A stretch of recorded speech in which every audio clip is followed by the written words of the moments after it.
শুধু গ্রীষ্ম নয়, বর্ষা মৌসুমেও সুপেয় পানির তীব্র সংকট বরিশাল নগরীতে। পানির স্তর নিচে নেমে যাওয়ায় অকেজো পড়ে আছে হাজার হাজার টিউবওয়েল। নদীর পানি ব্যবহারযোগ্য করার জন্য 1 দশক আগে 2টি ওয়াটার প্লান্ট নির্মাণের উদ্যোগ নেওয়া হলেও বাস্তবায়ন হয়নি।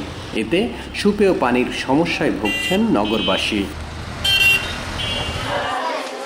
বরিশাল নগরীর চন্দ্রদ্বীপ সরকারি প্রাথমিক বিদ্যালয় প্রতিষ্ঠানটির টিউবওয়েলে পানি না ওঠায় ড্রামের পানি পান করতে হয় শিক্ষক শিক্ষার্থীদের।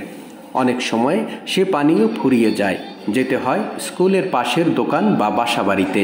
আমার স্কুলে প্রায় 100 থেকে 150 বাচ্চা পড়াশোনা করে, তো এখানে ওরা খাওয়ার পানিটার ব্যবস্থা আমাদের নাই। অনেক আগে একটা টিউবওয়েল ছিল, সেইটা টিউবওয়েলে এখন আর পানি না ওঠার কারণে এবং মাটি দিয়ে একটু ভরাট করে ফেলাতে ওইটার ফেজটা নিচে চলে গেছে, এখন ওইটা অকেজো। শুধু এই বিদ্যালয়টি নয়, নগরীর হাজার হাজার টিউবওয়েল অকেজো পড়ে আছে।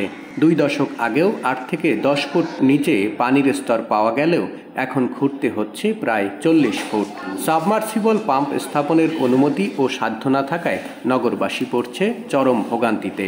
475টা ঘর, কিন্তু ফ্যামিলি আছে, লোক সংখ্যা আছে 5000-এর উপরে, কিন্তু পানির খুবই কষ্ট। আমরা পানি পাইতেছি না, পানির জন্য আমাদের অনেক কষ্ট হইতেছে। খাবার পানি, বিশুদ্ধ পানি পাই না। টিউবওয়েল তো নাই, এখন আছে সাপ্লাই যে নিছি, তাতে মনে করেন যে এই রাত্রির 12-1টার পর কোনো রকম একটু পানি পাওয়া যায়, এই ধরিয়া লাগার দিনের বেলা পানি পাইতে কষ্ট হয়। কীর্তনখোলা নদীর পানি ব্যবহার করতে রূপাতলী ও বেলতলায় 2016 সালে 2টি ওয়াটার ট্রিটমেন্ট প্লান্ট স্থাপনের উদ্যোগ নেয় সিটি কর্পোরেশন।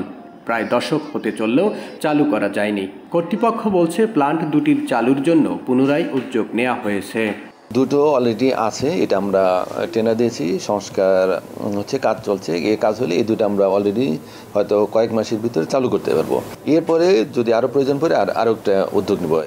58 বর্গ কিলোমিটারের বরিশাল সিটি কর্পোরেশন এলাকায় প্রতিদিন প্রায় 6.5 কোটি লিটার পানির চাহিদা রয়েছে।